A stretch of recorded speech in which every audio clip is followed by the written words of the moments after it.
Hello friends, எல்லோருக்கும் வணக்கம். Welcome to job update சமைச்சனால். நம்ம இப்போ பார்க்க போகிறது மெட்ராஸ் ஹைகோர்ட் ரெக்ரூட்மெண்ட் போர்ட்டலில் நம்ம ஏற்கனவே அட்டம் பண்ண எக்ஸாமுக்காக ரிசல்ட் வந்து பப்ளிஷ் பண்ணியிருக்காங்க. ரிசல்ட் மீன்ஸ் மார்க்ஸ் வந்து பப்ளிஷ் பண்ணியிருக்காங்க. ஸோ அது நம்ம எப்படி போய் பார்க்குறது அப்படின்றதுக்காக தான் இந்த வீடியோ.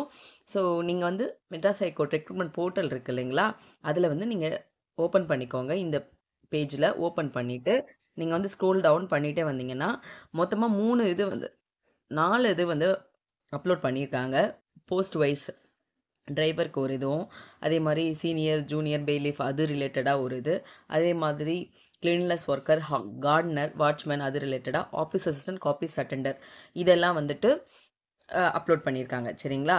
ஸோ உங்களுக்கு நீங்கள் எந்த போஸ்ட்டில் அப்ளை பண்ணீங்களோ, எந்த எக்ஸாம் வந்து அட்டன் பண்ணீங்களோ, அது ரிலேட்டடான லிங்க் போயிட்டு கிளிக் பண்ணிவிட்டு, ஸோ அந்த லிங்க்கில் எதையா ஒன்று போய் கிளிக் பண்ணிவிட்டு உங்களோட ரெஜிஸ்ட்ரேஷன் நம்பர், உங்களோட டேட் ஆஃப் பர்த், அதே மாதிரி இருக்கிற கேப்சா நீங்கள் வந்து என்ட்ரு பண்ணிங்க அப்படின்னா உங்களோட தமிழ் அண்ட் ஜிகே மார்க் வந்து எவ்வளோ காமிக்கும், டோட்டலாக எவ்வளோன்னு வரும். ஸோ அதை வச்சு நீங்கள் இவ்வளோ மார்க் ஸ்கோர் பண்ணிக்கிங்க அப்படின்னு சொல்லிட்டு நீங்கள் தெரிஞ்சுக்கலாம். ஸோ கண்டிப்பாக இந்த வீடியோ உங்களுக்கு யூஸ்ஃபுல்லாக இருக்கும் நம்புகிறேன் ஃப்ரெண்ட்ஸ். தேங்க்யூ ஃபார் வாட்சிங். கண்டிப்பாக உங்கள் ஃப்ரெண்ட்ஸுக்கும் ஷேர் பண்ணுங்கள், சப்ஸ்கிரைப் பண்ணிக்கோங்க. தேங்க்யூ.